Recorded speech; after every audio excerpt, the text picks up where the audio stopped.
ಆದಿಸ್ವರೂಪನಾದ ನಮ್ಮ ತಂದೆಯಾದ ದೇವರೇ, ನಿನ್ನ ಪರಿಶುದ್ಧ ನಾಮಕ್ಕೆ ಸ್ತೋತ್ರವಾಗಲಿ. ಕನಿಗರವು ದಯೆಯು ದೀರ್ಘಶಾಂತಿಯುಳ್ಳ ದೇವರೇ, ನಿಮಗೆ ಸ್ತುತಿ ಸ್ತೋತ್ರಗಳು ಸಲ್ಲಿಸಿ ಪ್ರಾರ್ಥಿಸುತ್ತೇನೆ. ಇಗೋ ಕರ್ತನೆ, ಈ ಭಾನುವಾರ ನಿಮ್ಮ ಸನ್ನಿಧಿಗೆ ಬರುವ ಹಾಗೆ ದೇವರೇ, ನೀವು ನಮಗೆ ಕೃಪೆ ನೀಡಿದಕ್ಕಾಗಿ ನಿಮಗೆ ಸ್ತೋತ್ರ. ದೇವರೇ, ನಮ್ಮ ಮೇಲೆ ಕರುಣೆ ತೋರಿದಕ್ಕಾಗಿ ನಿಮಗೆ ಸ್ತೋತ್ರ. ನಮ್ಮ ಮೇಲೆ ದಯ ತೋರಿದಕ್ಕಾಗಿ ನಿಮಗೆ ಸ್ತೋತ್ರ. ಈ ದಿನದಲ್ಲಿಯೂ ನಾವು ಅರ್ಪಿಸುವ ಪ್ರಾರ್ಥನೆಗಳು ದೇವರ ಸನ್ನಿಧಿಯಲ್ಲಿ ಸ್ವೀಕಾರ್ಯವಾಗಿರಲಿ. ನಾವು ಅರ್ಪಿಸುವ ಆರಾಧನೆಗಳು ದೇವರ ಸನ್ನಿಧಿಯಲ್ಲಿ ಸ್ವೀಕಾರ್ಯವಾಗಿರಲಿ. ಕರ್ತನೆ, ಅದೇ ರೀತಿಯಾಗಿ ಸಭೆಯಲ್ಲಿ ಸಾಕ್ಷಿ ಹೇಳುವ ಹಾಗೆ ದೇವರೇ, ನೀವು ಮಾಡಿರುವ ಸಕಲ ಉಪಕಾರಗಳಿಗಾಗಿ ನಾವು ನಿಮಗೆ ಸ್ತೋತ್ರ ಸಲ್ಲಿಸುತ್ತೇನೆ. ದೇವರೇ, ನಾವು ನಿಮಗೆ ವಂದನೆ ಸಲ್ಲಿಸುತ್ತೇನೆ. ದೇವರೇ, ನೀವು ನಮ್ಮ ಸಂಗಡ ಇರುವುದಕ್ಕಾಗಿ ಸ್ತೋತ್ರ. ನೀವು ನಮ್ಮ ಜೊತೆಯಲ್ಲಿ ಇರುವುದಕ್ಕಾಗಿ ಸ್ತೋತ್ರ. ಈ ಸಭೆಯಲ್ಲಿ ದೇವರೇ, ನಿನ್ನ ಪ್ರಸನ್ನತೆ ಇರುವುದಕ್ಕಾಗಿ ನಿಮಗೆ ಸ್ತೋತ್ರ. ನಿಮಗೆ ವಂದನೆ ಸಲ್ಲಿಸುತ್ತಾ ಕರ್ತನೆ, ಈ ದಿನದ ಸಂದೇಶಕ್ಕಾಗಿ ನಿಮ್ಮಲ್ಲಿ ಪ್ರಾರ್ಥಿಸುತ್ತೇನೆ. ಈ ದಿನದಲ್ಲಿಯೂ ಕರ್ತನೆ, ನೀವು ಮಾತಾಡು ಸ್ವಾಮಿ. ದೇವರೇ, ನೀವು ನಮ್ಮೊಂದಿಗೆ ಮಾತಾಡು ದೇವರೇ. ನೀವು ನಮಗೆ ಸದುತ್ತರ ದಯಪಾಲಿಸು ದೇವರೇ. ನೀವು ನಮಗೆ ಅನುಗ್ರಹವನ್ನು ದಯಪಾಲಿಸು ದೇವರೇ. ವಾಕ್ಯಗಳ ಮೂಲಕ ದೇವರು ಮಾತಾಡುವುದಾಗಿರಲಿ, ಕರ್ತನು ಮಾತಾಡುವುದಾಗಿರಲಿ, ಯೇಸುವಿನ ಶಬ್ದ ನಾವು ಕೇಳುವುದಾಗಿರಲಿ. ತಂದೆಯೇ, ನಿನ್ನ ದಾಸರಾದ ನನ್ನನ್ನು ಕೊಡೆ. ನಿನ್ನ ಶಿಲುಬೆಯ ನೆರಳಿನಲ್ಲಿ ಮರಮಾಚಿಕೊಂಡು ಈ ಮಕ್ಕಳಿಗಾಗಿ ಪ್ರಯೋಜನವುಳ್ಳೊಂದು ಪಾತ್ರೆಯಾಗಿ ನನ್ನನ್ನು ಉಪಯೋಗಿಸಿಕೊಳ್ಳಬೇಕಾಗಿ ನಮ್ಮ ರಕ್ಷಕನಾದ ಯೇಸು ಕ್ರಿಸ್ತನ ನಾಮದಲ್ಲಿ ಪ್ರಾರ್ಥಿಸುತ್ತೇನೆ. ಪರಲೋಕದ ತಂದೆಯಾದ ದೇವರೇ, ಆಮೆನ್. ದೇವರ ಪರಿಶುದ್ಧ ನಾಮಕ್ಕೆ ಸ್ತೋತ್ರವಾಗಲಿ. ಇವತ್ತು ನಾವು ಧ್ಯಾನಿಸಲಿಕ್ಕಿರುವಂಥ ವಿಷಯ ಅಪೊಸ್ತಲರ ಕೃತ್ಯಗಳ ಪುಸ್ತಕ 2ನೇ ಅಧ್ಯಾಯ 17 ಮತ್ತು 18 ವಾಕ್ಯಗಳು. ಕಡೇ ದಿವಸಗಳಲ್ಲಿ ನಾನು ಎಲ್ಲ ಮನುಷ್ಯರ ಮೇಲೆ ನನ್ನ ಆತ್ಮವನ್ನು ಸುರಿಸುವೆನು. ನಿಮ್ಮಲ್ಲಿರುವ ಗಂಡಸರು ಹೆಂಗಸರು ಪ್ರವಾದಿಸುವರು. ನಿಮ್ಮ ಯೌವನಸ್ಥರಿಗೆ ದಿವ್ಯ ದರ್ಶನಗಳಾಗುವವು. ನಿಮ್ಮ ಹಿರಿಯರಿಗೆ ಕನಸುಗಳು ಬೀಳುವವು. ಇದಲ್ಲದೆ ಆ ದಿನಗಳಲ್ಲಿ ನನ್ನ ದಾಸದಾಸಿಯರ ಮೇಲೆಯೂ ನನ್ನ ಆತ್ಮವನ್ನು ಸುರಿಸುವೆನು. ಅವರು ಪ್ರವಾದಿಸುವರು. Praise God. ಹಲ್ಲೆಲೂಯಾ. ಸಂತೋಷವಾಗಿರಬೇಕು. ಹಲ್ಲೆಲೂಯಾ. ಇವತ್ತು ದೇವರು ನಮ್ಮೊಂದಿಗೆ ಮಾತನಾಡಲಿಕ್ಕಿರುವಂಥ 3 ವಿಷಯ. ಒಂದು ಪ್ರವಾದನೆ, ದಿವ್ಯ ದರ್ಶನ ಮತ್ತು ಕನಸುಗಳು. ಈ ವಿಷಯದ ಬಗ್ಗೆ ಇದಕ್ಕೆ ಮುಂಚೆ ನಾವು ಈ ವಾಕ್ಯ ಸಂದೇಶಗಳು ಕೇಳಿದವರೇ. ಆದರೆ ಇವತ್ತು ಮತ್ತೊಂದು ಸಾರಿ ಈ ವಿಷಯದ ಬಗ್ಗೆ ನಾವು ಇನ್ನೂ ಶ್ರದ್ಧೆಯಿಂದ ಕೇಳುವರಾಗಿರೋಣ. ತುಂಬ ಪ್ರಾಮುಖ್ಯವಾದ ವಿಷಯ. ನೋಡಿ, ಗಮನಿಸಿ. ಕಡೇ ದಿನಗಳಲ್ಲಿ ನಾನು ಎಲ್ಲ ಮನುಷ್ಯರ ಮೇಲೆ ನನ್ನ ಆತ್ಮವನ್ನು ಸುರಿಸುವೆನು. ನಿಮ್ಮಲ್ಲಿರುವ ಗಂಡಸರು ಹೆಂಗಸರು ಪ್ರವಾದಿಸುವರು. ನಿಮ್ಮ ಯೌವನಸ್ಥರಿಗೆ ದಿವ್ಯ ದರ್ಶನಗಳಾಗುವುದು. ನಿಮ್ಮ ಹಿರಿಯರಿಗೆ ಕನಸುಗಳು ಬೀಳುವುದು. ಇದಲ್ಲದೆ ಆ ದಿನಗಳಲ್ಲಿ ನನ್ನ ದಾಸದಾಸಿಯವರು ಮೇಲೆಯೂ ನನ್ನ ಆತ್ಮವನ್ನು ಸುರಿಸುವೆನು. ಅವರು ಪ್ರವಾದಿಸುವರು. ಹಲ್ಲೆಲೂಯಾ. ಆ ಕಡೇ ದಿನಗಳಲ್ಲಿ ಯೇಸು ಕ್ರಿಸ್ತನ 2ನೆಯ ಬರೋಣದ ಸಮೀಪದ ದಿನಗಳು. ಯಾಕೆ ಸಮೀಪ ದಿನಗಳು ಅಂತ ಹೇಳಿದರೆ, ಕರ್ತನ ಬರೋಣದ ಬಗ್ಗೆ ಹೇಳಿದ ಅನೇಕ ಸೂಚಕನ ಕಾರ್ಯಗಳು ನೆರವೇರಿಕೊಂಡು ಬಂದಿದೆ. ಅದರಿಂದಲೇ ಹಲ್ಲೆಲೂಯಾ, ಹಲ್ಲೆಲೂಯಾ, ದೇವರಿಗೆ ಸ್ತೋತ್ರವಾಗಲಿ. ಈಗ ಅನೇಕ ಕರ್ತನ ಬರೋಣದ ಸೂಚನಾ ಕಾರ್ಯಗಳು ನೆರವೇರಿರುವಾಗ, ಕಡೇ ದಿನಗಳಿರುವಾಗ ನೋಡಿ, ಇದು ಯೋವೇಲ್ ಪ್ರವಾದಿ ಹೇಳಿದ ವಿಷಯ. ಆದರೆ ಈ ಪ್ರವಾದನೆ ಯೇಸು ಕ್ರಿಸ್ತನ ಪುನರುತ್ಥಾನದ ಅನಂತರ ಕರ್ತನು ಪರಲೋಕಕ್ಕೆ ಏರಿ ಹೋಗಿದ ಮೇಲೆ 10ನೇ ದಿನದಲ್ಲಿ ಈ ಪ್ರವಾದನೆ ನೆರವೇರಿತು. ಹಲ್ಲೆಲೂಯಾ. ಕಡೇ ದಿನದಲ್ಲಿ ಸಕಲ ಜನರ ಮೇಲೆ ನನ್ನ ಆತ್ಮ ಸುರಿಸುತ್ತೇನೆ ಎಂದು ಹೇಳಿದರೆ, ಯೇಸು ಕ್ರಿಸ್ತನ ಮರಣ ಪುನರುತ್ಥಾನದ ಅನಂತರ ಯೇಸು ಕ್ರಿಸ್ತನು ಸ್ವರ್ಗಕ್ಕೆ ಏರಿ ಹೋಗಿ ಮತ್ತು 10ನೆಯ ದಿವಸ ಯೇಸು ಪುನರುತ್ಥಾನ ಹೊಂದಿ ಎಷ್ಟನೇ ದಿವಸ ಸ್ವರ್ಗಕ್ಕೆ ಹೋಗಿದೆ? 40 ದಿವಸ ನಮಗೆ ಕಾಣಿಸಿಕೊಂಡಿದೆ ಎಂದು ಅಪೊಸ್ತಲರು ಹೇಳ್ತಾರೆ. 40 ದಿವಸ ಅವರಿಗೆ ಕಾಣಿಸಿಕೊಂಡು ಮತ್ತೆ ಅವರನ್ನು ಕರೆದುಕೊಂಡು ಹೋಗಿ ಅವರ ಕಣ್ಣಿನ ಎದುರುಗಡೆ ಯೇಸು ಸ್ವರ್ಗಕ್ಕೆ ಹೋಗಿದೆ. ಹಲ್ಲೆಲೂಯ. ಸ್ವರ್ಗಕ್ಕೆ ಹೋಗಲಿಕ್ಕೆ ಮುಂಚೆ ಅವರಿಗೆ ಹೇಳಿದೆ, ನೀವು ಮೇಲಿನ ಲೋಕದ ಶಕ್ತಿಯನ್ನು ಹೊಂದಿಕೊಳ್ಳಲಿಕ್ಕಾಗಿ ಪಟ್ಟಣದಲ್ಲಿ ಕಾದುಕೊಂಡಿರಿ ಎಂದು ಹೇಳಿದರು. ಹಾಗೆ ಅವರು ಪಟ್ಟಣದಲ್ಲಿ ಕಾದುಕೊಂಡಿರುವಾಗ ಯೇಸು ಕ್ರಿಸ್ತನ ಪುನರುತ್ಥಾನದ ಅನಂತರ 50ನೆಯ ದಿವಸ, ಯೇಸು ಕ್ರಿಸ್ತನ ಸ್ವರ್ಗಕ್ಕೆ ಏರಿ ಹೋಗಿದ ಮೇಲೆ 10ನೆಯ ದಿವಸ ಅವರು ಏಕಮನಸ್ಸಾಗಿ ಕೂಡಿರುವಾಗ ಅಪೊಸ್ತಲರು ಮತ್ತು ಅನೇಕರು, ಸುಮಾರು 120 ಮಂದಿ ಜನ ಕುಳಿತುಕೊಂಡಿರುವರ ಮಧ್ಯದಲ್ಲಿ ದೇವರ ಪವಿತ್ರಾತ್ಮನು ವಿಗಡಿಸಿರುವ ಬೆಂಕಿಯ ಮಾಲಿಗೆಯಾಗಿ ಶಕ್ತವಾಗಿ ಅವರ ಮೇಲೆ ಇಳಿದು ಬಂದು ಅವರೆಲ್ಲರೂ ಆತ್ಮಭರಿತರಾಗಿ ಅವರು ನಾನಾ ಭಾಷೆಗಳನ್ನು ಆಡುತ್ತಾ ಅವರು ದೇವರು ಕೊಟ್ಟಿರುವಂಥ ಪದಗಳಿಂದ ದೇವರನ್ನು ಮಹಿಮೆ ಪಡಿಸುತ್ತಾ ದೇವರ ವಾನು ಘನಪಡಿಸುವರಾಗಿದ್ದರು. Hallelujah, hallelujah. ಆ ಪ್ರವಾದನೆಯಲ್ಲಿ ಹೇಳಿದ 3 ಮಾತು ಏನೆಂದರೆ, ಆ ಕಡೇ ದಿನದಲ್ಲಿ ಎಲ್ಲರ ಮೇಲೆ ಪವಿತ್ರಾತ್ಮನ ಸುರಿಸುವುದು. ಆವಾಗ ನಡೆಯುವ 3 ವಿಷಯನೇ ನಾವಿವತ್ತು ಧ್ಯಾನ ಮಾಡಲಿಕ್ಕಿರೋದು. ಈಗ ಯೇಸು ಕ್ರಿಸ್ತನ ಪುನರುತ್ಥಾನದ ಅನಂತರ ಕರ್ತನ ಪರಲೋಕಕ್ಕೆ ಏರಿ ಹೋಗಿದ 10ನೆಯ ದಿವಸದಲ್ಲಿ ಈಗ ಆ ಪವಿತ್ರಾತ್ಮನು 500 ದಿನ ಶಿಷ್ಯರುಗಳ ಮೇಲೆ ಬಂದಿದ್ದಾರೆ. ಆವತ್ತಿನಿಂದ ಇವತ್ತು ತನಕ ಪವಿತ್ರಾತ್ಮರು ನಮ್ಮ ಮಧ್ಯದಲ್ಲಿದ್ದಾರೆ. ಹಲ್ಲೆಲೂಯಾ. ಸರಿ, ಪಾಸ್ಟರ್ಗಳಿಗೆ ಮಾತ್ರ ಏನಾ? ಇಲ್ಲ, ವರ್ಷಗಳ ಗಂಡೆ ವಿಶ್ವಾಸದಲ್ಲಿರುವಂಥ ಹಿರಿಯ ವಿಶ್ವಾಸಿಗಳಿಗೇನಾ? ಯಾರಿಗೆ ಪವಿತ್ರಾತ್ಮನು ಕೊಡೋದು ಅಂತ ಹೇಳಿದ್ರು? ಕಡೇ ದಿನದಲ್ಲಿ ಎಲ್ಲ ಮನುಷ್ಯರ ಮೇಲೆ. 500 ದಿನದಲ್ಲಿ ಪವಿತ್ರಾತ್ಮನು ಎಲ್ಲರ ಮೇಲೆ ಬಂದರು. ಹಾಗಾದರೆ ಇವತ್ತು ಪವಿತ್ರಾತ್ಮನು ಎಲ್ಲರ ಮೇಲೆ ಪವಿತ್ರಾತ್ಮನು ಬರಬಹುದು. ಆಸೆಪಡುವವರಿಗೆ, ದಾಹದಿಂದ ಇರುವವರಿಗೆ, ತನ್ನನ್ನು ಬೇಡಿಕೊಳ್ಳುವವರಿಗೆ ಎಷ್ಟೋ ಹೆಚ್ಚಾಗಿ ಕೊಡುವನು.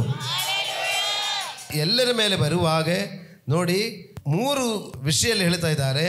ಅಲ್ಲಿ ನಿಮ್ಮಲ್ಲಿರುವ ಗಂಡಸರು ಹೆಂಗಸರು ಪ್ರವಾದಿಸುವರು, ನಿಮ್ಮ ಯೌವನಸ್ಥರಿಗೆ ದಿವ್ಯ ದರ್ಶನಗಳಾಗುವುದು, ನಿಮ್ಮ ಹಿರಿಯರಿಗೆ ಕನಸುಗಳಾಗುವುದು, ಮತ್ತು ದಾಸಿಯವರೂ ಸಹ ಪ್ರವಾದಿಸುವರು. ಹಲ್ಲೆಲೂಯಾ. 3 ವಿಷಯಗಳಲ್ಲಿ, ಒಂದು ಪ್ರವಾದನೆ, ದಿವ್ಯ ದರ್ಶನ, ಕನಸುಗಳು. ಅದರಲ್ಲಿ ನೋಡಿ, ಹೆಂಗಸರುಗಳಿಗೂ ಗಂಡಸರುಗಳಿಗೂ ದಾಸರಿಗೂ ದಾಸಿಯವಳಿಗೂ ಪ್ರವಾದನೆಯ ವರ ಉಂಟು. ಯಾರು ಬೇಕಾದರೂ ಆಸೆ ಪಡಬಹುದು, ಪಡೆದುಕೊಳ್ಳಬಹುದು. ಯಾರಿಗೂ ಕೊಡಲ್ಲ ಅಂದಿಲ್ಲ. ನೋಡಿ, ಈ ವಿಷಯದಲ್ಲಿ ದೇವರು ಯಾವುದೋ ಒಂದು ರೆಸ್ಟ್ರಿಕ್ಷನ್ ಇಟ್ಟಿಲ್ಲ. ಏನೆಂದರೆ ಕೇಳಿಕೊಳ್ಳುವರೆಲ್ಲರಿಗೂ ಕೊಡುತ್ತಾರೆ. ನಾವು ಎಷ್ಟು ಧನ್ಯರು ಎಂದು ನೋಡಿ. ಗಂಡಸರಿಗೂ ಪ್ರವಾದನೆ ವರ ಉಂಟು, ಹೆಂಗಸರುಗಳಿಗೂ ಪ್ರವಾದನೆ ವರ ಉಂಟು. ಆವಾಗ ಅಯ್ಯೋ ಅದೆಲ್ಲ ದೊಡ್ಡ ದೊಡ್ಡ ಮನುಷ್ಯರಿಗೆ ತಾನೇ, ನಾವು ಯಾರಿಗೂ ಏನಕ್ಕೂ ಬಾರದ ದಾಸನು ದಾಸಿ ಅಂತ ಹೇಳಿದರೆ ದೇವರು ಹೇಳ್ತಾರೆ ದಾಸನಿಗೂ ದಾಸಿಗೂ ಪ್ರವಾದನೆ ವರ ಉಂಟು. ಹಲ್ಲೆಲೂಯಾ. ಎಲ್ಲರಿಗೂ ಪ್ರವಾದನೆಯ ವರ. ಹೇಳಿ ಹೇಳಿ. ಪಕ್ಕದಲ್ಲಿ ಮಗು ನೋಡಿಕೊಂಡು ಹೇಳಿದ, ಬ್ರದರ್ ಇಲ್ಲಂದ್ರೆ ಸಿಸ್ಟರ್, ನಿಮಗೂ ಪ್ರವಾದನೆಯ ವರ ಹುಡುಕು.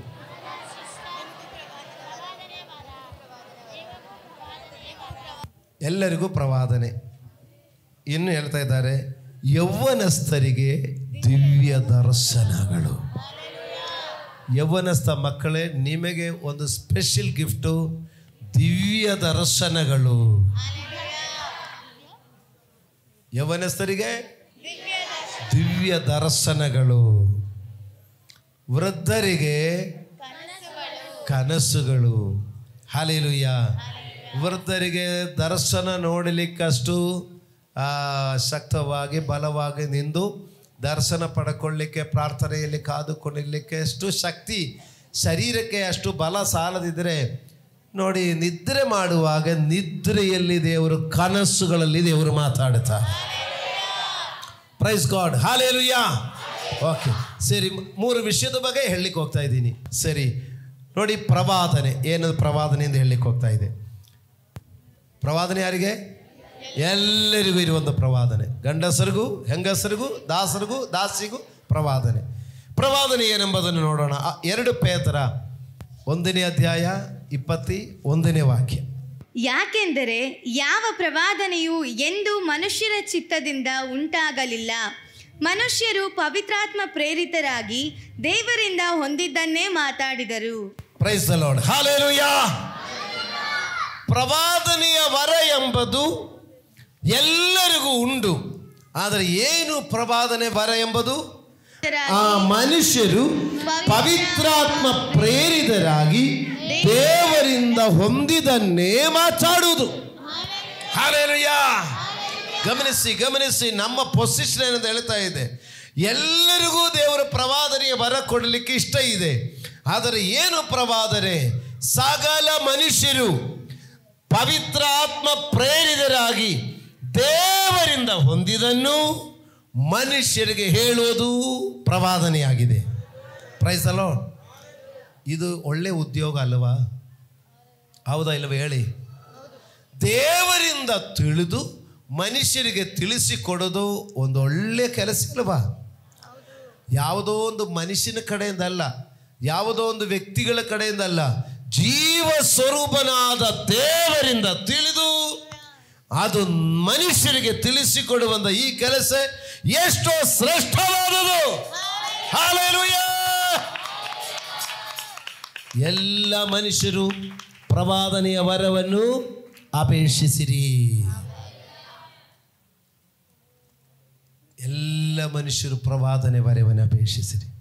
ಪವಿತ್ರಾತ್ಮ ಪ್ರೇರಿತರಾಗಿ ದೇವರಿಂದ ಪಡೆದುಕೊಳ್ಳಿ, ಅದು ಮನುಷ್ಯರಿಗೆ ತಿಳಿಸಿರಿ.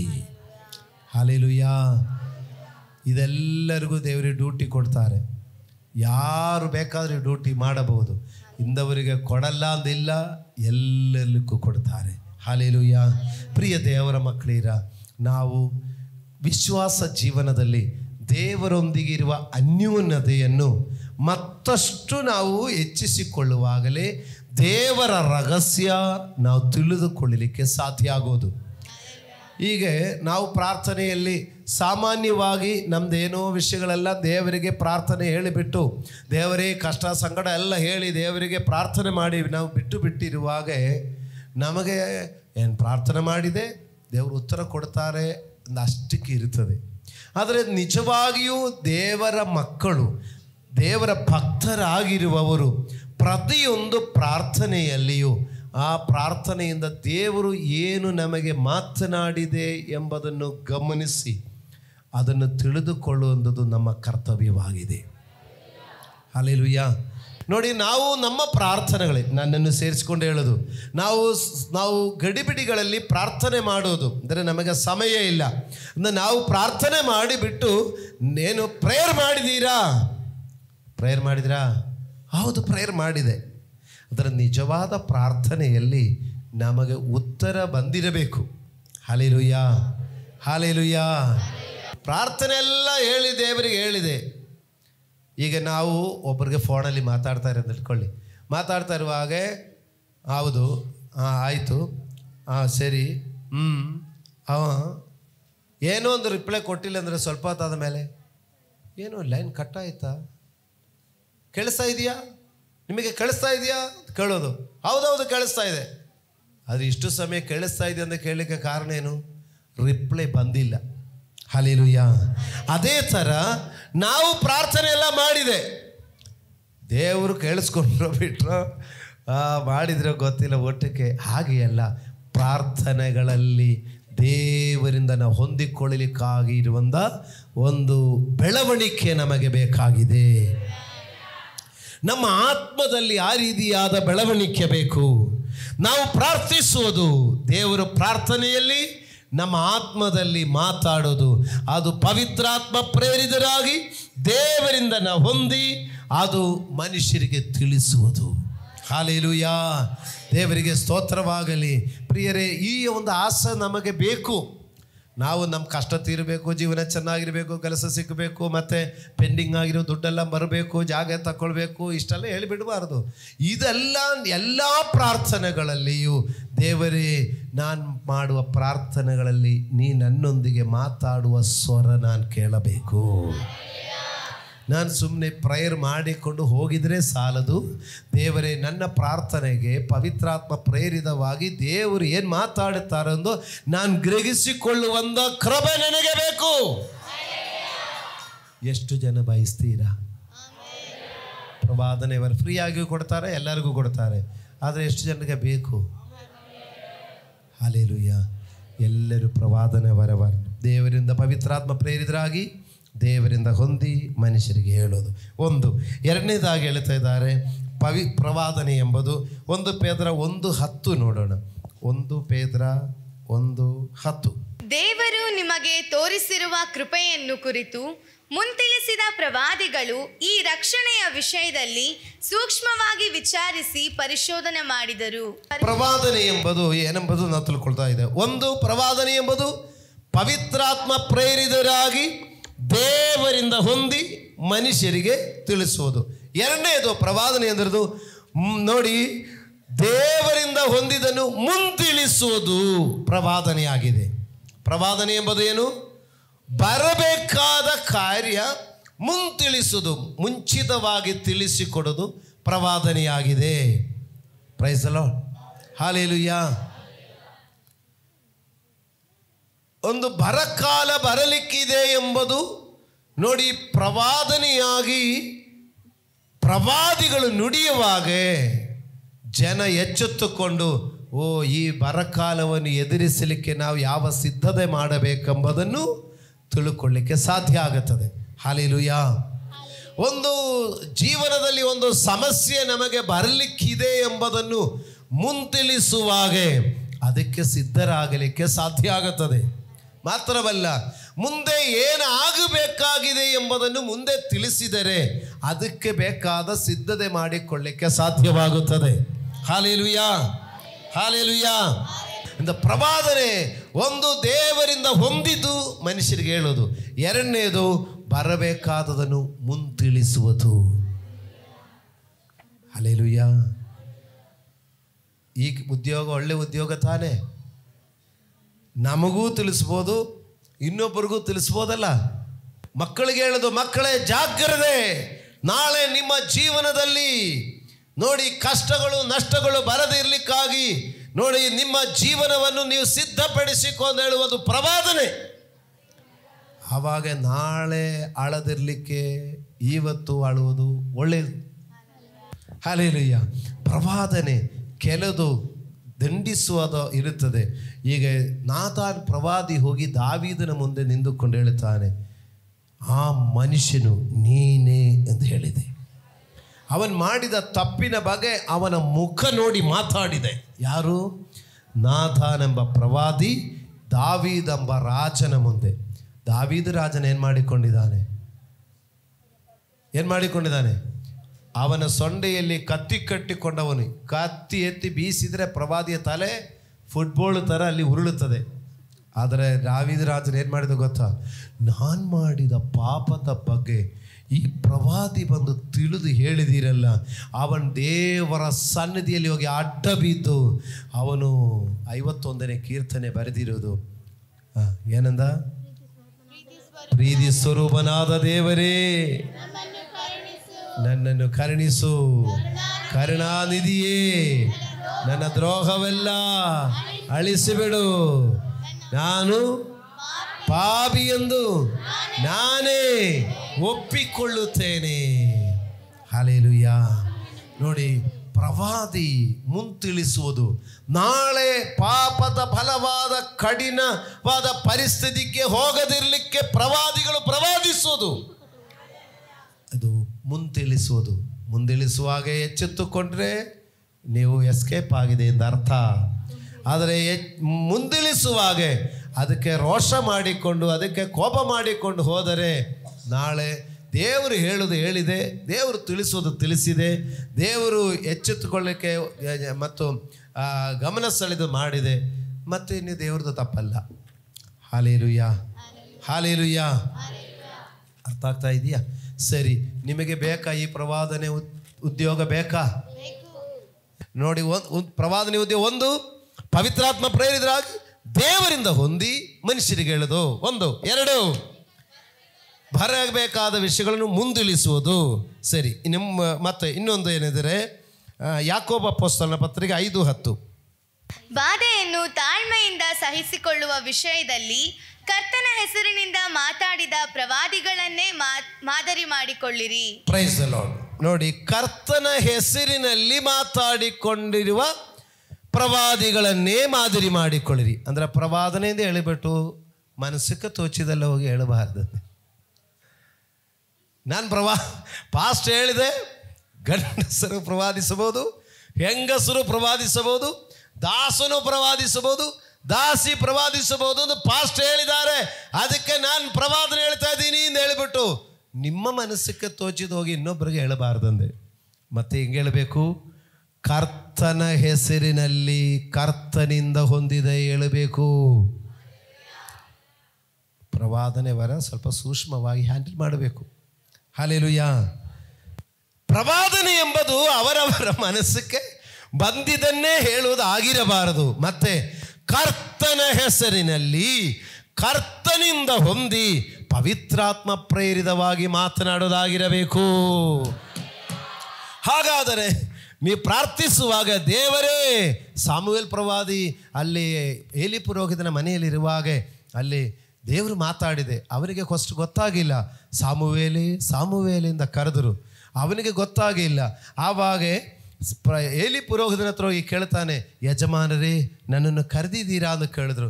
ಇಲ್ಲಪ್ಪ, ನಾನು ಕರೆದಿಲ್ಲ, ನೀನು ಹೋಗಿ ಮಲ್ಕೊ ಅಂತ ಹೇಳಿದೆ. ಇನ್ನು ಅವನು ಹೋಗಿ ಮಲ್ಕೊಂಡಿದೆ. ಇನ್ನು 2ನೇ ಸಾರಿನೂ ಮತ್ತು ಕರೆವಿಗೆ ಆಯಿತು. 2ನೇ ಸಾರಿ ಕರೆಯುವಾಗಲೂ ನೋಡಿ ಅವನು ಹೋಗಿ ಕೇಳ್ತಾನೆ, ನೋಡಿ ಯಜಮಾನ್ರೇ ನನ್ನನ್ನು ಕರೆದಿದೆಯಾ? ಆವಾಗ ಪ್ರವಾದಿ ಗೊತ್ತಾಯಿತು, ನಾನು ಸೀನಿಯರ್ ಪ್ರವಾದಿ ಆದರೂ ನನಗೆ ದೇವರು ಮಾತಾಡ್ತಾ ಇಲ್ಲ, ಇವನು ಚಿಕ್ಕ ಬಾಲಕನಾದರೂ ಮಾತಾಡ್ತಾರೆ. ನೀನೊಂದು ಕೆಲಸ ಮಾಡಿ, ಮತ್ತೆ ಕರೆದಿದರೆ ಯೆಹೋವನೇ ಸದುತ್ತರ ದಯಪಾಲಿಸು, ನಾನು ಕೇಳಿಸಿಕೊಳ್ಳುತ್ತೇನೆ ಎಂದು ಉತ್ತರ ಮಾಡಿ. ಹಲ್ಲೆಲೂಯ. ಹಾಗಾದರೆ ಪ್ರವಾದನೆಯಲ್ಲಿ ಏನು ಮಾಡಬೇಕಂದ್ರೆ, ಕರ್ತನೇ ನೀವು ಮಾತಾಡಿ ನಾನು ಕೇಳಿಸಿಕೊಳ್ಳುತ್ತೇನೆ. ಹಲ್ಲೆಲೂಯ. ಯಾಕೋಬ ಅಪೊಸ್ತಲ ಹೇಳ್ತಾನೆ, ಕರ್ತನ ಹೆಸರಿನಲ್ಲಿ ಪ್ರವಾದಿಸಿದವರು ಅಥವಾ ಕರ್ತನಿಂದ ಹೊಂದಿ ನಾವು ಪ್ರವಾದಿಸಬೇಕು. ಅದಲ್ಲದೆ ನಮ್ಮ ಮನಸ್ಸಕ್ಕೆ ಬಂದದು ಸರಿಯಿಂದ ಹೇಳಿಕೊಂಡು ನಾವು ಯಾವತ್ತೂ ಹೋಗಬಾರದು. ಒಂದು ವೇಳೆ ನಿಮಗೆ ಯಾವುದೋ ಒಂದು ವಿಷಯ, ನಿಮಗೆ ಯಾವುದೋ ಒಂದು ವ್ಯಕ್ತಿ ಬಗ್ಗೆ ಪ್ರವಾದನೆ ಹೇಳಬೇಕಾಗಿ ನಿಮ್ಮ ಆತ್ಮದಲ್ಲಿ ಪ್ರೇರೇಪಿಸಿದರೆ ನೀವು ಸಡನ್ ಹೋಗಿ ಹೇಳಬೇಕು ಅಂದೇನಿಲ್ಲ. ನೀವು ಪ್ರೇಯರ್ ಮಾಡಬೇಕು. ಏನು, ಈ ಒಂದು ವ್ಯಕ್ತಿಗೆ ಪ್ರವಾದನೆ ಹೇಳಬೇಕೆಂದು, ಈ ವಿಷಯ ತಿಳಿಸಬೇಕೆಂದು ದೇವರ ಆತ್ಮ ಪ್ರೇರೇಪಿಸುತ್ತಾರೆ. ಆದರೆ ಇದು ಸರಿನೋ ತಪ್ಪೋ, ದೇವರಿಂದ ಬಂದಿದೆಯೋ, ನನ್ನ ಮನಸ್ಸಿನಿಂದ ಬಂದಿದೆಯೋ, ಇಲ್ಲ ದುರಾತ್ಮ ಪ್ರೇರೇಪಿಸಿದೆಯೋ ಅಂದೇಳಿ ಒಂದು ದಿವಸ ಪ್ರೇಯರ್ ಮಾಡು. ಕರ್ತನೆ, ಇದು ಸರಿನಾ ತಪ್ಪ, ಇದು ನಿಮ್ಮಿಂದ ಬಂದಿದೆಯಾ, ಇಲ್ಲ ನನ್ನ ಮನಸ್ಸಾಕ್ಷಿಯಲ್ಲಿ ಬಂದಿದೆಯಾ, ಇಲ್ಲ ದುರಾತ್ಮ ಪ್ರೇರಣೆಯಿಂದ ಬಂದಿದೆಯೋ, ನನಗಿದು ಸ್ಪಷ್ಟಪಡಿಸು ಅಂದೇಳಿ ನೀವು ಮತ್ತು ಪ್ರಾರ್ಥನೆ ಮಾಡು. ಆವಾಗ ನಿಮ್ಮ ಪ್ರವಾದನೆಗೆ ಸಪೋರ್ಟ್ ಆಗಿ ನಿಮಗೆ ವಾಕ್ಯ ಸಿಕ್ಕುತ್ತದೆ ಮತ್ತು ನಿಮಗೆ ದರ್ಶನಗಳಾಗಬಹುದು, ನಿಮಗೆ ಕನಸುಗಳಾಗಬಹುದು. ಯಾಕೆಂದರೆ ನಿಮಗೆ ಪ್ರವಾದಿಸಲಿಕ್ಕೆ ನೋಡಿ ದರ್ಶನವು ಕನಸು ನಿಮಗೆ ಸಪೋರ್ಟ್ ಆಗುತ್ತದೆ. ಹಲ್ಲೆಲೂಯ. ಅದಾದಮೇಲೆ ಹೇಳಲಿಕ್ಕಿದೆ. ಅದರಿಂದ ಹೀಗೆ ಪ್ರವಾದನೆ ಎಂಬುದು ದಯವಿಟ್ಟು ಗಮನಿಸಿಕೊಳ್ಳಿರಿ. ದಾಸನು ದಾಸಿನೂ ಪ್ರವಾದಿಸಬಹುದು, ಗಂಡಸರು ಹೆಂಗಸರು ಪ್ರವಾದಿಸಬಹುದು. ಆದರೆ ಅದು ಕರ್ತನಿಂದ ಹೊಂದಿ ಪ್ರವಾದಿಸುವರಾಗಿರಲಿ. ಓಕೆ, 3 ವಿಷಯ ಹೇಳಿದೆ. ಒಂದು, ಪ್ರವಾದನೆಯಲ್ಲಿ ಹೇಗೇನಿರಬೇಕು? ಪವಿತ್ರಾತ್ಮ ಪ್ರೇರಿತರಾಗಿ ದೇವರಿಂದ ಹೊಂದಿದನ್ನೇ ಹೇಳಬೇಕು. 2, ಆ ಪ್ರವಾದನೆ ಎಂಬುದು ಬರಬೇಕಾದದನ್ನು ಮುಂದಿಳಿಸುವಂಥದ್ದಾಗಿರುತ್ತದೆ. 3ನೇ ವಿಷಯ, ಆ ಪ್ರವಾದನೆ ಕರ್ತನ ಹೆಸರಿನಲ್ಲಿ ನಾವು ಪ್ರವಾದಿಸೋದಾಗಿರಬೇಕು, ನಮ್ಮ ಸ್ವ ಇಚ್ಛೆಯಿಂದಾಗಿರಬಾರ್ದು. ಓಕೆ, ಆಮೇಲೆ ಇನ್ನೊಂದು ವಾಕ್ಯ ಕೊಡೋದೋಣ. 1 ಕೊರಿಂಥ್ಯ 14ನೇ ಅಧ್ಯಾಯ 3ನೇ ವಾಕ್ಯ ಓದಿಕೊಳ್ಳೋಣ. 1 ಕೊರಿಂಥ್ಯ 14ನೇ ಅಧ್ಯಾಯ 3ನೇ ವಾಕ್ಯ. ಪ್ರವಾದಿಸುವವನಾದರೂ ಮನುಷ್ಯರ ಸಂಗಡ ಮಾತಾಡುವವನಾಗಿ ಅವರಿಗೆ ಭಕ್ತಿ ವೃದ್ಧಿಯನ್ನು, ಪ್ರೋತ್ಸಾಹವನ್ನು, ಸಂತೈಸುವಿಕೆಯನ್ನು ಉಂಟು ಮಾಡುತ್ತಾನೆ. Praise God. ನೋಡಿ, ಪ್ರವಾದನೆಯಿಂದ ಏನಾಗಬೇಕು? ಒಬ್ಬರ ಪ್ರವಾದನೆಯಿಂದ ಒಬ್ಬರಿಗೆ ಭಕ್ತಿ ವೃದ್ಧಿಯಾಗಬೇಕು, ಒಬ್ಬರಿಗೆ ಪ್ರೋತ್ಸಾಹ ಆಗಬೇಕು, ಒಬ್ಬರಿಗೆ ಸಂತೈಸುವಿಕೆಯಾಗಬೇಕು. ಹಾಲೆಲೂಯಾ, ಹಾಲೆಲೂಯಾ, ದೇವರಿಗೆ ಸ್ತೋತ್ರವಾಗಲಿ. ನೋಡಿ, ಗಂಡಸರು ಹೆಂಗಸರು ಪ್ರವಾದನೆಯವರ ಆಸೆ ಪಡಿರಿ, ದಾಸ ದಾಸಿಯರು ಪ್ರವಾದನೆಯವರ ಆಸೆ ಪಡಿರಿ. ಆದರೆ ಆ ಪ್ರವಾದನೆ ಮನುಷ್ಯರಿಗೆ ಪ್ರೋತ್ಸಾಹ ಕೊಡಲಿಕ್ಕಾಗಿ, ಮನುಷ್ಯರನ್ನು ಸಂತೈಸಲಿಕ್ಕಾಗಿ, ಮನುಷ್ಯರಿಗೆ ಭಕ್ತಿಯನ್ನು ಅಭಿವೃದ್ಧಿಪಡಿಸಲಿಕ್ಕಾಗಿ. ಹಾಲೆಲೂಯಾ. ಪ್ರಿಯ ದೇವರ ಮಕ್ಕಳಿರ, ದಯವಿಟ್ಟು ನೀವು ಆಸೆ ಪಡಿ. ನಾವು ಎಷ್ಟೋ ಕಂಪನಿಗೆ ಹೋಗಿ ಕೆಲಸ ಮಾಡ್ತೀರಿ, ಎಷ್ಟೆಷ್ಟೋ ಕಾರ್ಯಗಳಿಗೆ ನಮ್ಮ ಆರೋಗ್ಯ, ನಮ್ಮ ಬುದ್ಧಿ, ನಮ್ಮ ಶಕ್ತಿ ಎಲ್ಲ ನಾವು ಕೊಡ್ತಾ ಇದೆ. ಆದರೆ ದೇವರಿಗಾಗಿ ಎಷ್ಟೋ ನಾವು ಉಪಯೋಗಿಸಿಕೊಳ್ಬಾರ್ದಾ? ನೀವು ಯೋಚನೆ ಮಾಡ್ತೀರಾ, ನಿಮ್ಮ ಒಂದು ದಿವಸದ ಎನರ್ಜಿ ನೀವು ಯಾವುದಕ್ಕಾಗಿ ಅದು ಉಪಯೋಗಿಸ್ತಾ ಇದೆ ಎಂಬುದು? ಒಂದು ದಿವಸದ ಎನರ್ಜಿ, ಆರೋಗ್ಯ, ಶಕ್ತಿ ನಾವು ಯಾವುದಕ್ಕಾಗಿ ಉಪಯೋಗಿಸೋದು? ದೇವರಿಗಾಗಿ, ದೇವರ ರಾಜ್ಯಕ್ಕಾಗಿ, ದೇವ ಜನರಿಗಾಗಿ ಎಷ್ಟು ಉಪಯೋಗ ಆಗ್ತಾ ಇದೆ. ಹಲ್ಲೆಲೂಯಾ. ಬೆಳಗ್ಗೆ ಎದ್ದು ರೆಡಿಯಾಗಿ ಕಂಪನಿಯಲ್ಲಿ ಕೆಲಸಕ್ಕೆ ಹೋದರೆ ನೀವು ಬೆಳಗ್ಗೆ ಗಡಿಬಿಡಿಯಲ್ಲಿ ಎದ್ದೇಳೋದು, ಓಡೋದು, ಮಾಡೋದು, ಅದೆಲ್ಲದಕ್ಕೂ ಯಾವುದೋ ಒಂದು ಕಂಪನಿಯಲ್ಲಿ ಆವಾಗ ನೀವು ಹೇಳ್ಬೋದು ಅದಕ್ಕೆ ತಾನೇ ದುಡ್ಡು ಸಿಕ್ಕೋದು. ಸರಿ, ದುಡ್ಡು ಸಿಕ್ಬೋದು, ಪೇಮೆಂಟ್ ಬರಬಹುದು. ಆದರೂ ನೋಡಿ, ನಮ್ಮ ಎನರ್ಜಿ ಎಲ್ಲ ಅಲ್ಲಿ ಹೋಗ್ತಾ ಇದೆ. ಆದರೆ ಅದರ ಜೊತೆಯಲ್ಲಿ ನಿಮ್ಮ ಎನರ್ಜಿ ಸ್ವಲ್ಪ ದೇವರಿಗಾಗಿ, ದೇವರ ರಾಜ್ಯಕ್ಕಾಗಿ ನೀವು ಉಪಯೋಗಿಸಿ ಪಡಲಿಕ್ಕೆ ತವಗ ಪಡಿರಿ, ಅದಕ್ಕೆ ಆಸೆ ಪಡಿರಿ. ದೇವರೇ, ನನಗೆ ಪ್ರವಾದನೆಯ ವರ ಕೊಡಿ ಸ್ವಾಮಿ. ನಾನು ಯಾರನ್ನು ಸಂತೈಸಬೇಕು ಅವ್ರಿಗೋಗಿ ಸಂತೈಸುತ್ತೇನೆ. ನನಗೆ ಪ್ರವಾದನೆ ವರ ಕೊಡಿ ದೇವರೇ. ನಾನು ಭಕ್ತಿ ವೃದ್ಧಿ ಮಾಡಬೇಕಾದವರಿಗೆ ಭಕ್ತಿ ವೃದ್ಧಿ ಮಾಡಿಕೊಳ್ಳುತ್ತೇನೆ. ನನಗೆ ಪ್ರವಾದನೆಯ ವರ ಕೊಡಿ ದೇವರೇ. ನಾನು ಒಬ್ಬರಿಗೆ ಪ್ರೋತ್ಸಾಹ ಕೊಡಲಿಕ್ಕೆ ಹೋಗುತ್ತೇನೆ. ದೇವರಿಗಾಗಿ ಮಾಡುವಂಥ ಎಲ್ಲ ಸೇವೆಗಳಿಗೂ ಸಿಕ್ಕುವ ಪ್ರತಿಫಲ ಕೃಪೆಯಾಗಿ ಸಿಕ್ಕುವುದು. ಅದು ಕೃಪೆ ಅಂದರೆ ಸಮಯೋಚಿತವಾಗಿ ಬರುವ ಸಹಾಯವಾಗಿದೆ. ಅದು ನಮಗೆ ಎಂಥ ಸಮಯದಲ್ಲಿ ಸಹಾಯ ಬೇಕೋ ಆ ಟೈಮಕ್ಕೆ ಉಚಿತವಾಗಿ ಸಿಕ್ಕುವ ದೇವರ ಆಶೀರ್ವಾದವೇ ಕೃಪೆ ಎಂಬುದು. ಅದು ತಿಂಗಳಿಗೆ ಜಾಬಲ್ಲಿ ಪೇಮೆಂಟ್ ಆಗಿ ದುಡ್ಡು ಎತ್ಕೊಂಡು ಬರುವಂಥ ಆ ಥರ ಒಂದು ಕೂಲಿ ಅಲ್ಲ. ಅದು ನಿಮಿಷಕ್ಕೆ, ಯಾವ ನಿಮಿಷ ಬೇಕೋ ಆ ನಿಮಿಷಕ್ಕೆ ಒದಗುತ್ತದೆ. ವಾರ ಪೇಮೆಂಟು, ತಿಂಗಳ ಪೇಮೆಂಟ್ ಆ ಥರ ಅಲ್ಲ. ನಮಗೆ ಸಮಯೋಚಿತವಾಗಿ ಒಂದು ಸಂದರ್ಭಕ್ಕೆ ತಕ್ಕ ಹಾಗೆ ನಮಗೊಂದು ಸಹಾಯ ಬೇಕಂದರೆ ಆವಾಗ ಸಿಕ್ಕೋದು ಕೃಪೆ ಎಂಬುದು. ನಾವು ದೇವರ ಸೇವೆಯಲ್ಲಿ ಪ್ರವಾದನೆಯ ವರವನ್ನು ಆಸೆಪಡು. ಏನಕ್ಕೆ ಪ್ರವಾದನೆ ವರ? ನಾನೊಬ್ಬ ಪ್ರವಾದಿ ಎಂದು ಹೇಳಿಕೊಳ್ಳಲಿಕ್ಕೆ ಅಲ್ಲ, ಮತ್ತು ಯಾರೋ ನಿರಾಸೆಯಲ್ಲಿರುವವರಿಗೊಂದು ಪ್ರೋತ್ಸಾಹ ಕೊಡಲಿಕ್ಕೆ, ಮತ್ತು ಯಾರೋ ದುಃಖದಲ್ಲಿರೋರಿಗೊಂದು ಸಂತೈಸಲಿಕ್ಕೆ, ಆಮೇಲೆ ಮತ್ತೆ ಭಕ್ತಿಯನ್ನು ವೃದ್ಧಿಪಡಿಸಲಿಕ್ಕೆ. ಹಲ್ಲೆಲೂಯಾ. ಪ್ರಿಯ ದೇವರ ಮಕ್ಕಳಿರ, ಯಾಕೆ ಪ್ರವಾದನೆ? ಭಕ್ತಿ ವೃದ್ಧಿಯನ್ನು ಮಾಡಲಿಕ್ಕೆ, ಪ್ರೋತ್ಸಾಹ ಕೊಡಲಿಕ್ಕೆ, ಸಂತೈಸಲಿಕ್ಕೆ. ಹಲ್ಲೆಲೂಯಾ. ಈ ಕೆಲಸ ನಾವು ಮಾಡಬಹುದಾ, ಮಾಡಬಾರ್ದಾ? ದೇವರೇ, ನಿನ್ನ ಪ್ರವಾದನೆಯ ವರ ನನಗೆ ಕೊಡಿ ಸ್ವಾಮಿ. ಆದರೆ ಪ್ರಿಯ ದೇವರ ಮಕ್ಕಳಿರ, ಈ ಪ್ರವಾದನೆಯಲ್ಲಿ ಇದು ನಾವು ಪ್ರವಾದನೆಯಾಗಿ ನೋಡಿ, ವೈಯಕ್ತಿಕವಾಗಿ ಪ್ರವಾದನೆ ಹೇಳೋದು ಮತ್ತು ಸಭೆಯಲ್ಲಿ ಸಭೆಯಾಗಿ ಕೂಡಿ ಬರುವಾಗೆ ದೇವರ ಆರಾಧನೆಯಲ್ಲಿ ಅವರು ಪವಿತ್ರಾತ್ಮ ಭರಿತರಾಗಿ, ಆ ಅಪೊಸ್ತಲರು ನೋಡಿ, ಪಂಚಶತಮ ದಿನದಲ್ಲಿ ಅವರಮೆಲ್ಲರ ಮೇಲೆ ಪವಿತ್ರಾತ್ಮನ ಇಳಿದು ಬಂದು ಅವರ ಆತ್ಮ ಭರಿತರಾಗಿ ಅವರು ಮಾತನಾಡುವಾಗೆ ನೋಡಿ, ಅವರು ಪ್ರವಾದನೆಯಾಗಿ ನುಡಿದಿದೆ. ಹಲ್ಲೆಲೂಯಾ. ಪ್ರಿಯರೇ, ಸಭೆಯಲ್ಲಿ ಕೂಡ ಒಂದು ಪ್ರವಾದನೆಯಾಗಿ ದೇವರ ಪವಿತ್ರಾತ್ಮ ಪ್ರೇರಿತರಾಗಿ ದೇವರು ಮಾತನಾಡುವುದನ್ನು ಸಭೆಯಲ್ಲಿ ಪ್ರವಾದನೆ ಹೇಳಬಹುದು. Hallelujah, hallelujah, hallelujah. ಒಬ್ಬರಿಗೆ ಒಂದು ಪವಿತ್ರಾತ್ಮ ಪ್ರೇರಿತರಾಗಿ ನೋಡಿ ಈ ರೀತಿಯಾದ ಕಾರ್ಯಗಳು ನಡೀತಾ ಇದೆ ಎಂದಿರುವುದನ್ನು ಸಭೆಯಲ್ಲಿ ಹೇಳಬಹುದು, ತೊಂದರೆ ಇಲ್ಲ. ಆದರೆ ಅದರೊಂದು ಕ್ರಮವನ್ನು ನೋಡಿ, ಕೊರಿಂಥಿಯ ಪತ್ರಿಕೆಯಲ್ಲಿ ಪೌಲಪೋಸ್ತಲನು ಹೇಳ್ತಾನೆ, 14ನೇ ಅಧ್ಯಾಯ ಅದರಲ್ಲಿ 29ನೇ ವಾಕ್ಯ ನೋಡಿ, 14ನೇ ಅದೇ 29, 30, 31 ವಾಕ್ಯ. ಪ್ರವಾದಿಗಳು ಇಬ್ಬರಾಗಲಿ ಮೂವರಾಗಲಿ ಮಾತಾಡಲಿ, ಮಿಕ್ಕಾದವರು ಕೇಳಿ ವಿವೇಚನೆ ಮಾಡಲಿ. ಕೂತಿರುವ ಮತ್ತೊಬ್ಬನಿಗೆ ಪ್ರಕಟಣೆ ಉಂಟಾದರೆ ಮೊದಲಿನವನು ಸುಮ್ಮಗಾಗಲಿ. ನೀವೆಲ್ಲರೂ ಒಬ್ಬೊಬ್ಬರಾಗಿ ಪ್ರವಾದಿಸುವುದಕ್ಕೆ ಅಡ್ಡಿಯಿಲ್ಲ. ಹೀಗೆ ಮಾಡಿದರೆ ಎಲ್ಲರೂ ಕಲಿತುಕೊಳ್ಳುವರು, ಎಲ್ಲರೂ ಎಚ್ಚರಿಕೆ ಹೊಂದುವರು. ಪ್ರವಾದಿಗಳ ಆತ್ಮಗಳು ಪ್ರವಾದಿಗಳ ಸ್ವಾಧೀನದಲ್ಲಿ ಅವೆ. ದೇವರು ಸಮಾಧಾನಕ್ಕೆ ಕಾರಣನೇ ಹೊರತು ಗಲಿಬಿಲಿಗೆ ಕಾರಣನಲ್ಲ. ದೇವರಿಗೆ ಸ್ತೋತ್ರವಾಗಲಿ. ಈ ಒಂದು ವಿಷಯ ನೋಡಿ, ಒಬ್ಬೊಬ್ಬರಿಗೆ ಪ್ರವಾದನೆಯ ವರವನ್ನು ಕೊಟ್ಟು ಆ ಪ್ರವಾದನೆಯ ವರವನ್ನು ನೋಡಿ, ಅದು ವೈಯಕ್ತಿಕವಾಗಿ ಒಬ್ಬೊಬ್ಬರಿಗೆ ಪ್ರವಾದನೆಗಳು ಹೇಳುತ್ತಾ ಆ ವಿಷಯಗಳು ಅದು ಸರಿಯಾಗಿ ಬರುವಾಗೆ, ಅದು ಪ್ರವಾದನೆಯ ವರವನ್ನು ಸ್ಪಷ್ಟವಾಗಿ ಅದನ್ನು ಒಂದು ಒಳ್ಳೆಯ ರೀತಿಗೆ ಬರುವಾಗೆ ನೋಡಿ, ಅವರು ಮತ್ತಷ್ಟು ದೇವರಿಂದ ಪ್ರವಾದನೆಯ ವರವನ್ನು ಖಚಿತಪಡಿಸಿಕೊಳ್ಳಬೇಕು. ಹಾಗೆ ಖಚಿತಪಡಿಸಿಕೊಳ್ಳುವವರಿಗೆ ನೋಡಿ, ಸಭೆಯಲ್ಲಿ ಪ್ರವಾದನೆ ಹೇಳಲಿಕ್ಕೆ ಸಾಧ್ಯ ಆಗುತ್ತದೆ. ಅವರಿಗೆ ಆತ್ಮಧೈರ್ಯದಿಂದ ಸಭೆಯಲ್ಲಿ ಪ್ರವಾದನೆ ಹೇಳಲಿಕ್ಕೆ ಸಾಧ್ಯ ಆಗುತ್ತದೆ. ಹಾಗೆ ಸಭೆಯಲ್ಲಿ ಪ್ರವಾದನೆ ಹೇಳುವಾಗ ನನಗೆ ಪ್ರವಾದನೆಯ ಬಂದಿದೆ ಎಂದು ಹೇಳಿಬಿಟ್ಟು ಒಬ್ಬರು ಹೇಳುವಾಗೆ ಒಬ್ಬರು ಇನ್ನೊಂದು ಕಡೆ ಎದ್ದುಬಿಟ್ಟು ನನಗೆ ಪ್ರವಾದನೆ ಬಂದು ಹೇಳಿದಾಗ ಇನ್ನೊಬ್ಬರು ಅಲ್ಲಿಂದ ಎದ್ದುಕೊಂಡಿರುವಾಗ ಅಲ್ಲಿ ಏನಾಗ್ತಾ ಇದೆ, ಎಲ್ಲರೂ ಮಾತಾಡ್ತಾ ಇರುವಾಗೆ ಗೆಲಿಬಿಲಿ ಆಗುತ್ತದೆ. ಹಲ್ಲೆಲೂಯಾ. ಆದರೆ ಒಬ್ಬರಿಗೆ ಪವಿತ್ರಾತ್ಮ ಪ್ರೇರಿತರಾಗಿ ದೇವರಾತ್ಮನು ಹೀಗೆ ಅನ್ನುತ್ತಾನೆ ಎಂದು ಒಂದು ಸ್ಪಷ್ಟವಾದ ಒಂದು ವಿಷಯ ಇಲ್ಲಿ ತಿಳಿಸುವಾಗೆ ಹೇಳುವುದರಲ್ಲಿ ಅಭ್ಯಂತರ ಇಲ್ಲ. ಯಾಕಂದರೆ ಪವಿತ್ರಾತ್ಮ ಪ್ರೇರಿತರಾಗಿ ದೇವರು ಕರ್ತನಿಂದ ತಿಳಿದದನ್ನು ಮುಂದುಳಿಸುವುದರಲ್ಲಿ ತಪ್ಪಿಲ್ಲ. ಹಲ್ಲೆಲೂಯಾ.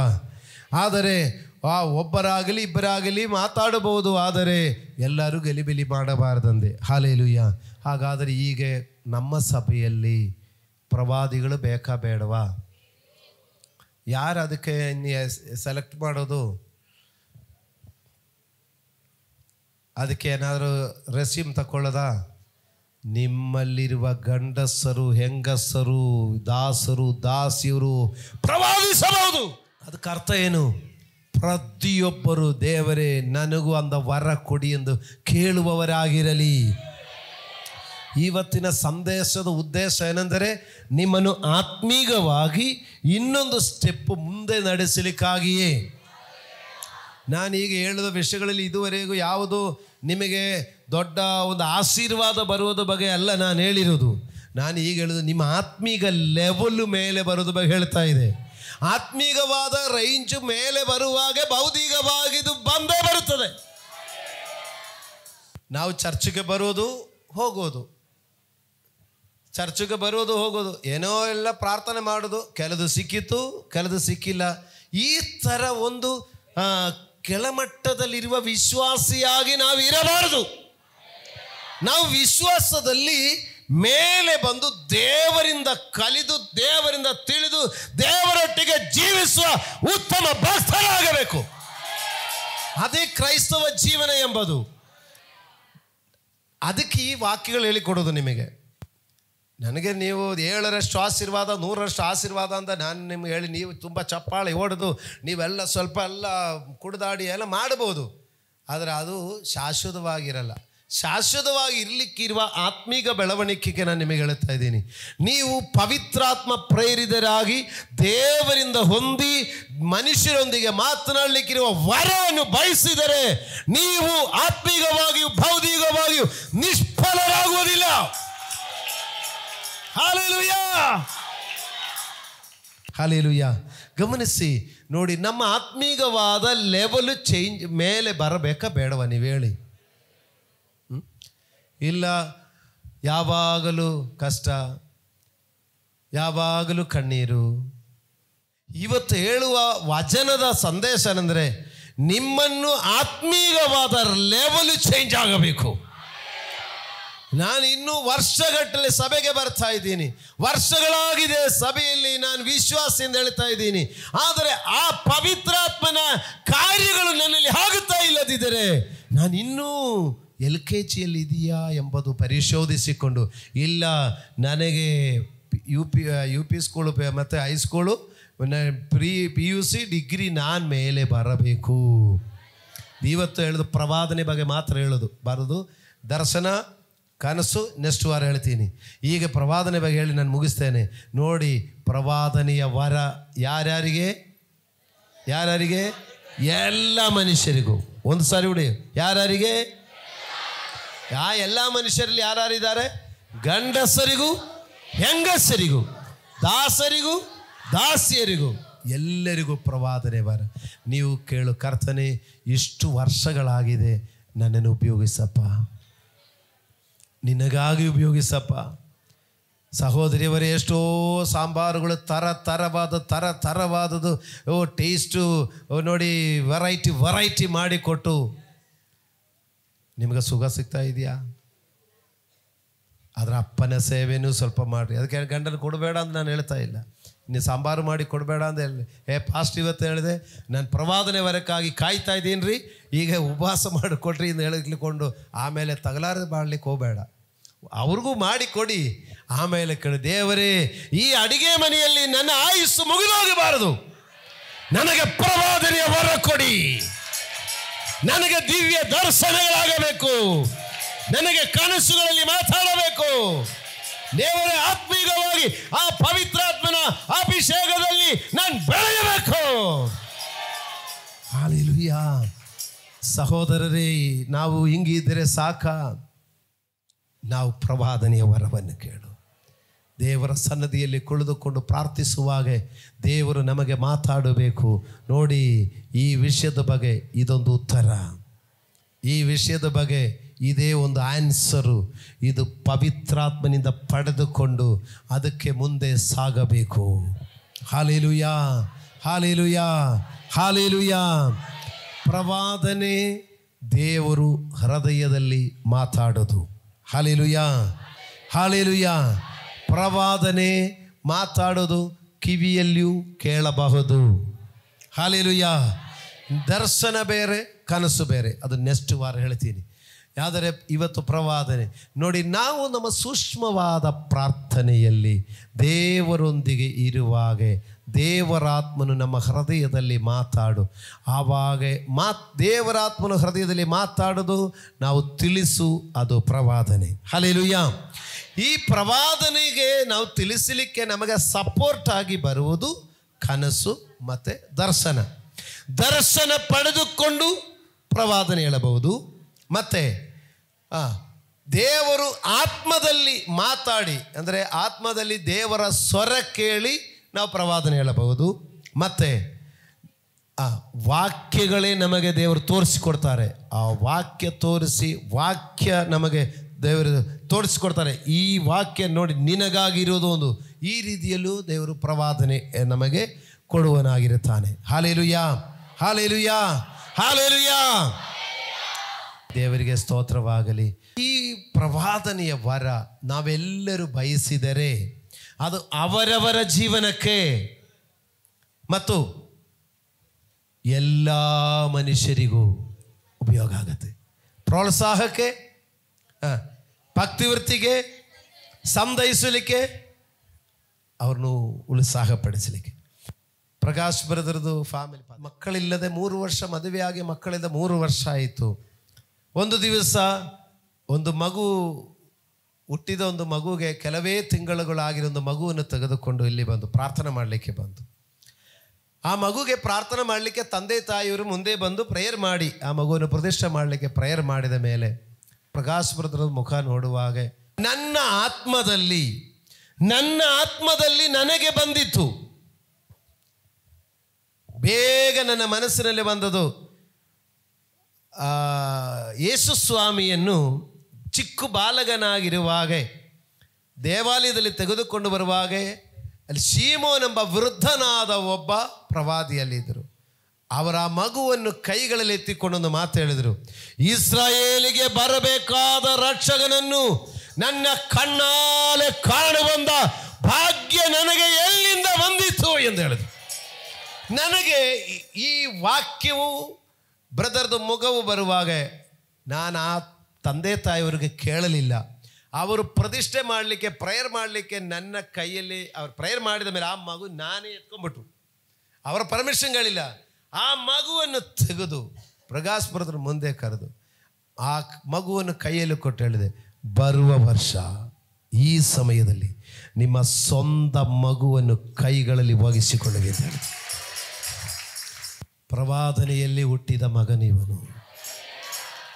ಆ ಪ್ರವಾದನೆಯಲ್ಲಿ ಹುಟ್ಟಿದ ಮಗ ತುಂಬ ಅದರಿಂದ ದೇವರಿಗೆ ಉಪಯೋಗ ಆಗಬೇಕು. ಪ್ರವಾದನೆ ಎಂಬುದು ಮನುಷ್ಯರು ಪವಿತ್ರಾತ್ಮ ಪ್ರೇರಿತರಾಗಿ ದೇವರಿಂದ ಹೊಂದಿದನ್ನೇ ಮುಂದಿಳಿಸುವುದಾಗಿರಬೇಕು. ಅದು ಕರ್ತನ ಹೆಸರಿನಲ್ಲಿ ಹೇಳುವುದಾಗಿರಬೇಕು. ಹಲ್ಲೆಲೂಯಾ. ಅದು ಮನುಷ್ಯರಿಗೆ ಭಕ್ತಿ ವೃತ್ತಿಯನ್ನು, ಪ್ರೋತ್ಸಾಹವನ್ನು, ಸಂತೈಸುವನ್ನು ಉಂಟು ಮಾಡಬೇಕು. ಹಲ್ಲೆಲೂಯಾ. ಪ್ರಿಯ ದೇವರ ಮಕ್ಕಳಿರ, ನಾನು ಇವತ್ತು ನಿಮ್ಮನ್ನು ಪ್ರೋತ್ಸಾಹಪಡಿಸೋದೇನೆಂದರೆ, ನಾವು ವರ್ಷಗಳಾಗಿದೆ ಸಭೆಗೆ ಬರ್ತಾ ಇದೆ, ನಾವು ನಮ್ಮ ಪ್ರಾರ್ಥನೆಗಳು ದೇವರಿಗೆ ಹೇಳುತ್ತಾ ಇದೆ, ನಮ್ಮ ಕೋರಿಕೆಗಳು ದೇವರಿಗೆ ಹೇಳುತ್ತಾ ಇದೆ. ಅದು ಕೆಲದು ಸಿಗ್ತಾ ಇರ್ತದೆ, ಕೆಲದು ಸಿಕ್ಕದಿರಬಹುದು. ಆದರೆ ಇವತ್ತು ಈ ವಾಕ್ಯ ಕೇಳುವಾಗ, ಕರ್ತನೆ ನನಗೆ ಪ್ರಾರ್ಥನೆಗೆ ನಿನ್ನ ಸನ್ನದಿಯಿಂದ ನನಗೆ ಉತ್ತರ ಬೇಕು. ಪ್ರವಾದನೆಯಾಗಿ ಬರಬೇಕು, ದರ್ಶನವಾಗಿ ಬರಬೇಕು, ಕನಸುಗಳಲ್ಲಿ ಬರಬೇಕು. ಒಂದು ವೇಳೆ ಸ್ಪಷ್ಟತೆ ಇಲ್ಲದಿರಬಹುದು, ಆದರೆ ಯಾವುದೋ ಕೆಲ ವಾಕ್ಯ ಓದುವುದಿರಬಹುದು.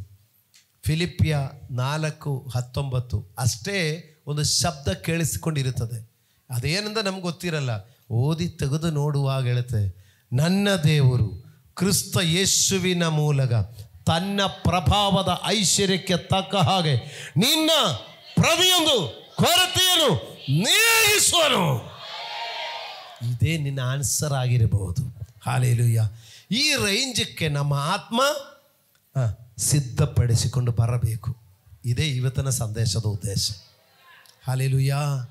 ಈಗ ಪ್ರಿಯ ದೇವರ ಮಕ್ಕಳಿರ, ಅದರಿಂದ ಈ ಮುಂದೆ ಕುಳಿತುಕೊಂಡಿರುವಂಥ ನೀವು ಮೊದಲುಗೊಂಡು, ಹಿಂದೆ ಕೂತ್ಕೊಳ್ಳುವಂಥ ನಿಮ್ಮ ಮೊದಲುಗೊಂಡು, ನಾವೊಬ್ಬರು ಯೇಸು ಕ್ರಿಸ್ತನೊಂದಿಗೆ, ಜೀವ ಸ್ವರೂಪನಾದ ದೇವರೊಂದಿಗೆ ಜೋಡಣೆಯಾಗಿ ದೇವರಿಂದ ತಿಳಿದು ಮನುಷ್ಯರಿಗೆ ತಿಳಿಸುವ ಒಳ್ಳೆಯ ಪ್ರವಾದಿಗಳಾಗಿರೋಣ. ಹಲ್ಲೆಲೂಯಾ. ನಾನು ನೀವು ಸಮಾಜಕ್ಕೆ ಉಪ್ಪಾಗಿರಬೇಕಾದವರು, ನಾನು ನೀವು ಇರುವ ಜನಾಂಗಗಳಿಗೆ ಬೆಳಕಾಗಿರಬೇಕಾದವರು. ಹಲ್ಲೆಲೂಯಾ. ದೇವರಿಗೆ ಮಹಿಮೆಯಾಗಲಿ, ದೇವರಿಗೆ ಸ್ತೋತ್ರವಾಗಲಿ. ನಾವು ಪ್ರಾರ್ಥಿಸೋಣ, ಎದ್ದು ನಿಂತುಕೊಳ್ಳೋಣ. ಹೌದು ಕರ್ತನೆ, ನಾನೊಂದು ಸಾಧಾರಣ ಕ್ರೈಸ್ತವನಾಗಲಿಕ್ಕೆ ಇಷ್ಟಪಡ್ತಾ ಇಲ್ಲ, ನಾನೊಬ್ಬ ಸಾಮಾನ್ಯ ಕ್ರೈಸ್ತವನಾಗಲಿಕ್ಕೆ ಇಷ್ಟಪಡ್ತಾ ಇಲ್ಲ, ನಾನೊಂದು ಅಸಾಧಾರಣ ಕ್ರೈಸ್ತವನಾಗಿರಬೇಕು, ನಾನೊಬ್ಬ ಅಸಾಧಾರಣ ಕ್ರೈಸ್ತವ ವಿಶ್ವಾಸಿಯಾಗಿರಬೇಕು. ನನಗೆ ದೈವ ಶಕ್ತಿ ಬೇಕು, ನನಗೆ ದೇವರ ಕ್ರಮ ಬೇಕು, ನನಗೆ ದೇವರ ವರಗಳು ಬೇಕು, ನನಗೆ ದೇವರ ಅಭಿಷೇಕ ಬೇಕು. ಓ ರಾಖ ಬಾಲ ರಶಾಲ ರಬಾ ಬಾಬಾ ದಿಖಾರೋ ಶಥೋ ರೋಗ ಬಾಲರ ಲಿಗಬಾರ ಶಾಥಾಲ ರಾಗ ಬಿಯಾದ. ಓ ಕೇಳಿಕೊಳ್ಳಿ, ಕೇಳಿಕೊಳ್ಳಿ. ನೀ ಬಂದ ಹಾಗೆ ಹೋಗಬೇಕಾದವರಲ್ಲ, ಬಂದ ಹಾಗೆ ತಿರುಗಿ ನೀವು ಜೀವನ ಮಾಡಬೇಕಾದವರಲ್ಲ. ನೀವು ದೇವರಿಂದ ಹೊಂದಿ ಮನುಷ್ಯರಿಗೆ ಕೊಡಬೇಕಾದವರು. ಒಂದು ದಾಹ ಬರಲಿ. ಯೌವನ ಮಕ್ಕಳೇ, ನಿಮ್ಮಲ್ಲಿ ಒಂದು ದಾಹ ಉಂಟಾಗಲಿ. ನಾನು ಸುಮ್ಮನೆ ಚರ್ಚ್ಗೆ ಬರುವುದು ಹೋಗುವುದಾಗಿ ಅಲ್ಲ, ನಾನೇನು ಕಷ್ಟ ತೀರುತ್ತದೋ ಇಲ್ಲವೋ ನೋಡೋಣ ಅಂತ ಹೇಳಿ ಬಂದವರಲ್ಲ. ನಾನು ದೈವ ಶಕ್ತಿ ಪಡೆದುಕೊಂಡು ದೇವರ ಅಭಿಷೇಕದಲ್ಲಿ ಪವಿತ್ರಾತ್ಮ ಪ್ರೇರಿತರಾಗಿ ದೇವರಿಂದ ಹೊಂದಿಕೊಂಡು ಮನುಷ್ಯರಿಗೆ ಕೊಡುವ ಒಬ್ಬ ಪ್ರವಾದಿಯಾಗಲಿಕ್ಕೆ ಇಷ್ಟಪಡುತ್ತೇನೆ. ಸ್ತೋತ್ರ ಸ್ತೋತ್ರ. ಮನುಷ್ಯರಿಗೆ ಕೊಡುವಂತ ಒಳ್ಳೆಯ ಪ್ರವಾದಿಗಳಾಗಿ ನಮ್ಮೆಲ್ಲರನ್ನು ಮಾರ್ಪಡಿಸಪ್ಪ ದೇವರೇ. ನಮ್ಮ ಈ ಆಯುಸ್ಸು ದೇವರೇ ಈ ಭೂಮಿಯಲ್ಲಿ ಪ್ರಯೋಜನ ಇಲ್ಲದೆ ಕಳೆದು ಹೋಗಬಾರದಪ್ಪ. ಏನೇನೋ ಕಷ್ಟಪಟ್ಟಿದೆ, ಏನೇನೋ ದುಃಖಪಟ್ಟಿದೆ, ಹೆಂಗಂಗಿಯೋ ಕಾಲ ಕಳೆದೋಯಿತು ಎಂದಿರಬಾರದು. ನಾವು ದೇವರ ಈ ಭೂಮಿಯಲ್ಲಿ ಆಯುಸ್ಸುಳ್ಳ ದಿನಗಳಲ್ಲಿ ದೇವರಿಂದ ಹೊಂದಿ ಮನುಷ್ಯರಿಗೆ ಕೊಡುವ ಉತ್ತಮ ಪ್ರವಾದಿಗಳಾಗಿರಬೇಕು ಸ್ವಾಮಿ. ಎಲ್ಲ ಗಂಡಸರುಗಳಿಗೂ, ಎಲ್ಲ ಹೆಂಗಸರುಗಳಿಗೂ, ಎಲ್ಲ ದಾಸ ದಾಸಿಯರಿಗೂ ನೀ ಪ್ರವಾದನೆಯ ವರವನ್ನು ಕೊಡುವಾಗ ನಾವು ಎಲ್ಲರೂ ಅದನ್ನು ಪಡೆದುಕೊಳ್ಳುವರಾಗಿರಲಿ. ಪವಿತ್ರಾತ್ಮ ಪ್ರೇರಿತರಾಗಿ ದೇವರಿಂದ ಹೊಂದಿ ಮತ್ತೊಬ್ಬರಿಗೆ ಕೊಡಲಿಕ್ಕೆ ಎಲ್ಲರಿಗೂ ಕೃಪೆ ನೀಡು ಕರ್ತನೆ. ಈ ಜೀವನ ವ್ಯರ್ಥವಾಗಿ ಹೋಗಬೇಡ. ದೇವರಿಗೂ ದೇವರ ರಾಜ್ಯಕ್ಕೂ ದೇವರ ಸಭೆಗೂ ಉಪಯೋಗವುಳ್ಳ ಪಾತ್ರಗಳಾಗಲಿ. ಈ ವಚನ ಸಂದೇಶದಿಂದ ಮಕ್ಕಳ ಆತ್ಮೀಯವಾದ ಒಂದು ಲೆವೆಲ್ ಮೇಲೆ ಬರಲಿ. ಕ್ರೈಸ್ತವ ವಿಶ್ವಾಸ ಜೀವನದಲ್ಲಿ ಮಕ್ಕಳು ಮುಂದುವರುವುದಾಗಿರಲಿ. ವಿಶ್ವಾಸ ವೀರರುಗಳಾಗಿ ಮಾರ್ಪಡಲಿ. ಕರ್ತನೆ, ನಿನ್ನ ಕರಗಳಲ್ಲಿ ಈ ಮಕ್ಕಳೆಲ್ಲರನ್ನು ಸಮರ್ಪಣೆ ಮಾಡುತ್ತೇನೆ. ನಿನ್ನ ದಾಸರಾದ ನನ್ನನ್ನು ಕೂಡ ಸಮರ್ಪಿಸುತ್ತೇನೆ. ದೇವರೇ, ನಿನ್ನ ಪರಿಶುದ್ಧ ನಾಮ ಮಾತ್ರ ಮಹಿಮೆ ಪಡಲಿ. ನಮ್ಮ ರಕ್ಷಕನಾದ ಯೇಸು ಕ್ರಿಸ್ತನ ನಾಮದಲ್ಲಿ ಪ್ರಾರ್ಥಿಸುತ್ತೇನೆ, ಪರಲೋಕದ ತಂದೆಯಾದ ದೇವರೇ. ಪ್ರಿಯ ವೀಕ್ಷಕರೇ, ನೀವು ಹೊಂದಿದ ಆಶೀರ್ವಾದವನ್ನು ನಮ್ಮೊಂದಿಗೆ ಹಂಚಿಕೊಳ್ಳಿರಿ. ನೀವು ಸಂಪರ್ಕಿಸಬೇಕಾದ ಮೊಬೈಲ್ ಸಂಖ್ಯೆ 8217761567. ಹೆಚ್ಚಿನ ವಿಡಿಯೋಗಳಿಗಾಗಿ ನಮ್ಮ ಚಾನೆಲ್ ಅನ್ನು ಸಬ್ಸ್ಕ್ರೈಬ್ ಮಾಡಿಕೊಳ್ಳಿರಿ. ದೇವರು ತಾನೇ ನಿಮ್ಮೆಲ್ಲರನ್ನು ಆಶೀರ್ವದಿಸಲಿ.